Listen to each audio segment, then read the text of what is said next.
जय श्री कृष्णा। राधे राधे। आप सभी का स्वागत है हमारे YouTube चैनल में। आइए अब हम लोग अघन मास गुरुवार महालक्ष्मी व्रत कथा का श्रवण करेंगे। ध्यान से सुने। श्री महालक्ष्मी की व्रत कथा। गुरुवार की व्रत कथा। इसे श्रावण और पठन करने से दुख दारिद्र्य दूर हो जाता है। श्री महालक्ष्मी माता की कृपा से सुख संपत्ति ऐश्वर्य प्राप्त होता है। मन की इच्छा पूरी होती है। श्री महालक्ष्मी माता के अनेक रूप तथा नाम हैं। भूतल में वे छाया, शक्ति, तृष्णा, शांति, जाति, लज्जा, श्राद्धा, कांति, वृत्ति, स्मृति, दया, तुष्टि, माता, अधिष्ठात्री एवं लक्ष्मी के रूप में स्थित है। उन्हें प्रणाम करते हैं।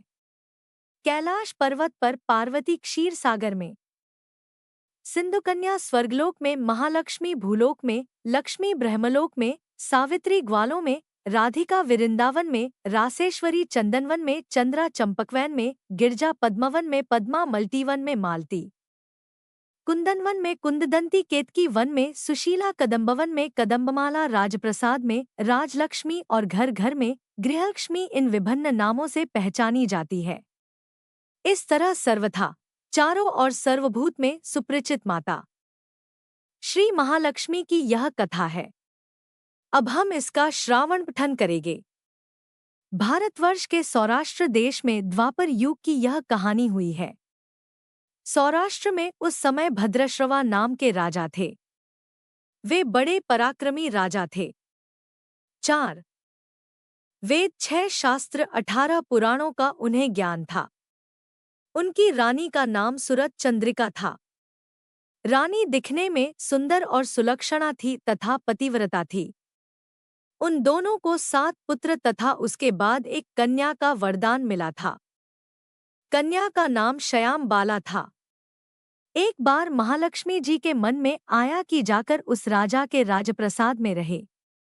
इससे राजा को दुगनी धन दौलत की प्राप्ति होगी और वह इस धन दौलत से अपनी प्रजा को और सुख दे पाएगा। गरीब के घर अगर रहे और उसे धन दौलत प्राप्त हो तो वह स्वार्थी की तरह केवल अपने ऊपर ही खर्च करेगा। यह सोचकर श्री महालक्ष्मी जी ने बूढ़ी ब्राह्मण स्त्री का रूप धारण किया। हाथ में लाठी लिए लाठी के सहारे रानी के द्वार तक पहुंची। यद्यपि उन्होंने बूढ़ी औरत का रूप धारण किया था पर उनके चेहरे पर देवी का तेज था। उन्हें देखते ही एक दासी सामने आई। उसने इनका नाम धाम काम धर्म पूछ डाला। वृद्ध ब्राह्मण का रूप धारित माता लक्ष्मी ने कहा, बालिके, मेरा नाम कमला है, मेरे पति का नाम भुवनेश है। हम द्वारिका में रहते हैं। तुम्हारी रानी पिछले जन्म में एक वैश्य की पत्नी थी। वह वैश्य गरीब था। दारिद्र्य के कारण हर रोज घर में झगड़े होते थे तथा उसका पति रोज उसे मारता था। इन बातों से तंग आकर वह घर छोड़कर चली गई तथा वन जंगल में खाली पेट भटकने लगी। उसकी इस दुर्दशा पर मुझे दया आई। तब मैंने उसे सुख संपत्ति देने वाली श्री महालक्ष्मी की कथा सुनाई। मेरे कहने पर उसने श्री महालक्ष्मी का व्रत किया। श्री महालक्ष्मी प्रसन्न हुई, उसकी गरीबी दूर हुई। उसका घर संसार दौलत संपत्ति से भर गया। बाद में पति पत्नी दोनों परलोक सिधारे। लक्ष्मी व्रत करने के कारण वे लक्ष्मी लोक में रहे। उन्होंने जितने साल महालक्ष्मी का व्रत किया उतने हजारों साल उन्हें सुखभोग मिला। इस जन्म में उसका जन्म राजघराने में हुआ है, परंतु वह श्री महालक्ष्मी का व्रत करना भूल गई है। उसे यह याद दिलाने में यहाँ आई हूँ। बुढ़िया की बातें सुनकर दासी ने उन्हें प्रणाम किया तथा श्री महालक्ष्मी का व्रत किस तरह किया जाए इस बारे में पूछा। बुढ़िया रूप धारण किए हुए श्री महालक्ष्मी माता ने दासी को पूजा की विधि तथा महिमा बताई। इसके बाद वह दासी माता को प्रणाम कर रानी को बताने अंदर चली गई। राजवैभव में रहते हुए रानी को अपने ऐश्वर्य का बहुत घमंड हुआ था। संपत्ति तथा अधिकार की वजह से वह उन्मत्त हो गई थी। दासी द्वारा बताई गई बुढ़िया की बातें सुनकर वह आग बबूला होकर राजद्वार पर आकर बुढ़िया रूपी श्री महालक्ष्मी पर बरस पड़ी। उसे यह मालूम नहीं था कि श्री महालक्ष्मी माता बुढ़िया का रूप धारण किए द्वार तक आई हैं। परंतु रानी का इस कदर रूख बर्ताव तथा अपना अनादर देखकर माता ने वहां ठहरना ठीक न समझा। वे वहां से चल पड़ी। राह में उन्हें राजकुमारी शयांबाला मिली। उन्होंने शयांबाला को सारी बात बताई। शयांबाला ने अपनी ओर से श्री महालक्ष्मी माता से क्षमा मांगी। माता को उस पर दया आई। उन्होंने शयांबाला को श्री महालक्ष्मी व्रत के बारे में बताया।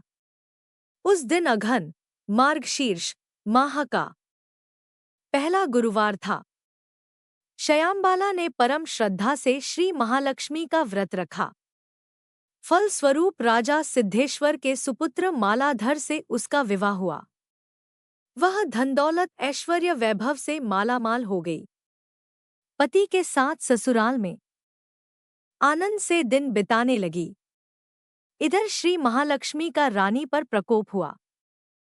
फलस्वरूप राजा भद्रश्रवा का राज्य एवं राजकरोबर नष्ट हो गया। यहाँ तक कि खाने के लाले पड़ गए।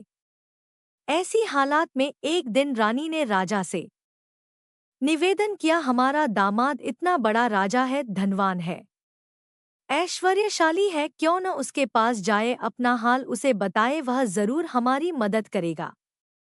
इस बात पर राजा भद्रश्रवा दामाद के पास रवाना हुए।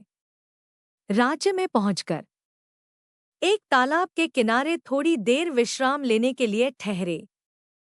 तालाब से पानी लेने आते जाते दसियों ने उन्हें देखा। उन्होंने विनम्रता से उनकी पूछताछ की। जब उन्हें यह मालूम हुआ कि वे रानी श्यामबाला के पिता हैं, तो दौड़ते हुए जाकर उन्होंने रानी को सारी बात बताई। रानी ने दासी के हाथ राजपरिधान भेजकर बड़े ठाट से उनका स्वागत तथा आदर सत्कार किया, खान पान करवाया। जब वे लौटने लगे तो सोने की मोहरों से भरा घड़ा दिया। राजा भद्रश्रवा जब वापस लौटे तो उन्हें देखकर रानी सूरत चंद्रिका खुश हुई।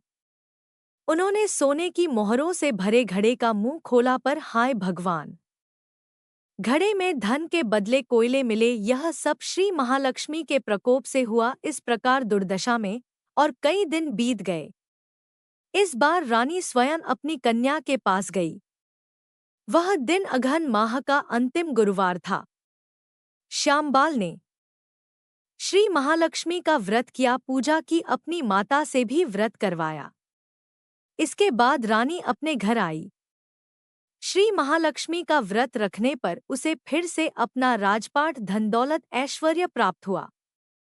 वह फिर से सुख शांति आनंदमय जीवन बिताने लगी।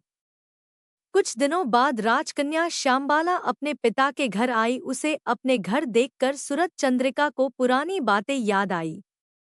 यही कि श्यामबाला ने अपने पिता को घड़ा भर कोयला दिया था और उसे तो कुछ भी नहीं दिया था।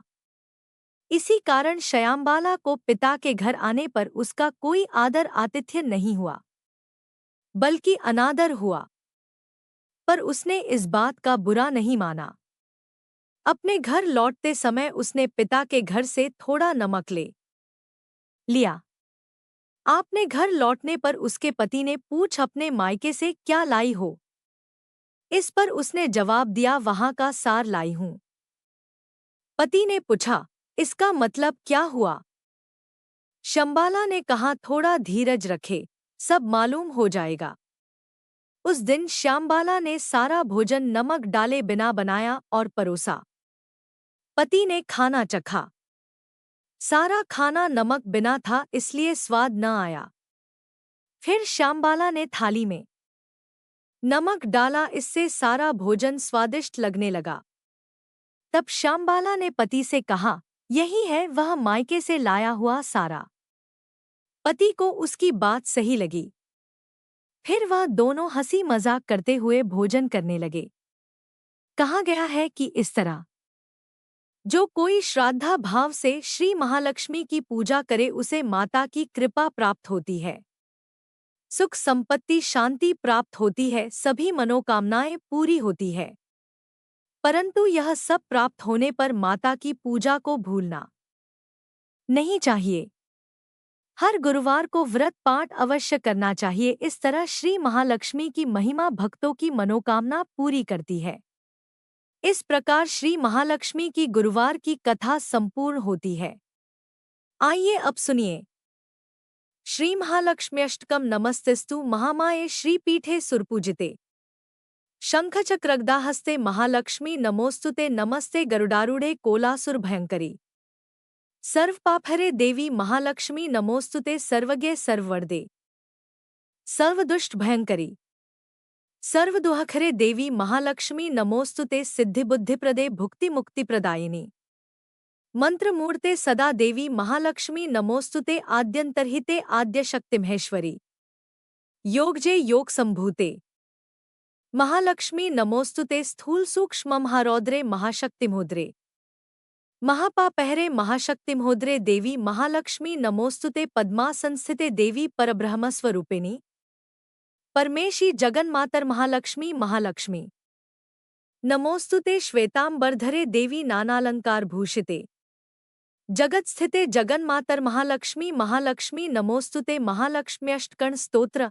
यह पठेत भक्तिमान नरः सर्वसिद्धिं वाप्नोति राज्य प्राप्नोति सर्वदा।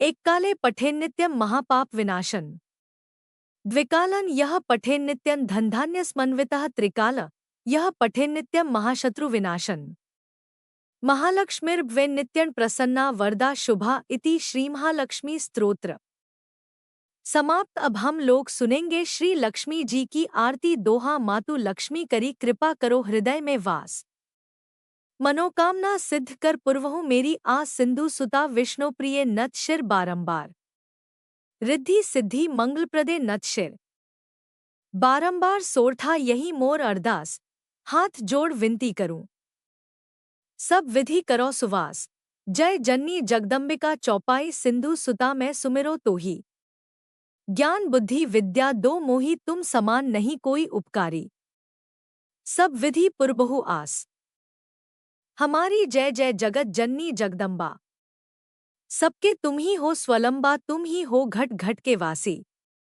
विनती यही हमारी खासी जग जननी जय सिंधु कुमारी दीनन की तुम हो हितकारी विनवो नित्य तुम ही महारानी कृपा करो जग जननी भवानी के ही विधि स्तुति करो तिहारी सुधी लीजय अपराध बिसारी कृपा दृष्टि चितवो मम ओरी जगत जननी विनती सुन मोरी ज्ञान बुद्धि जय सुख की दाता संकट हरो हमारी माता क्षीर सिंधु जब विष्णु मथायो 14 रत्न सिंधु में पायो 14 रत्न में तुम सुखरासी सेवा कियो प्रभु ही बनी दासी जब जब जन्म जहां प्रभु लीन्हा रूप बदल तहें सेवा कीन्हा स्वयं विष्णु जब नर तनु धारा लीन है अवधपुरी अवतारा तब तुम प्रकट जनकपुर माही सेवा कियो हृदय पुलकाही अपनायो तो ही अंतर्यामी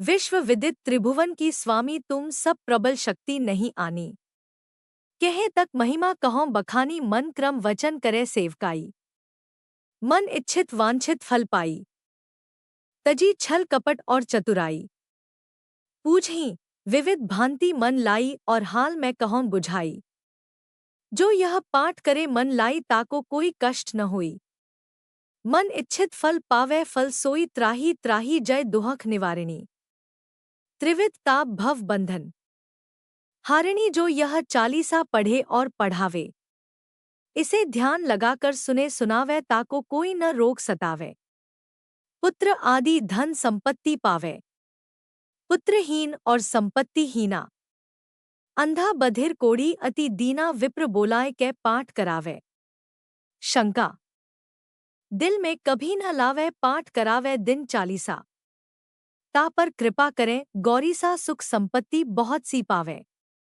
कमी नहीं काहू की आवे 12 मास करे जो पूजा तेही सम धन्य और नहीं दूजा प्रतिदिन पाठ करे मन माही उन सम कोई जग में नाहिंग बहुविधि क्या मैं करौन बढ़ाई ले परीक्षा ध्यान लगाई करी विश्वास करें व्रत नेमा होई सिद्ध उपजय उर प्रेमा जय जय जय लक्ष्मी महारानी सब में व्यापित जो गुण खानी तुम्हरो तेज प्रबल। जग माही तुम सम को दयाल कहूँ नाही मोही अनाथ की सुधि अब लीजे।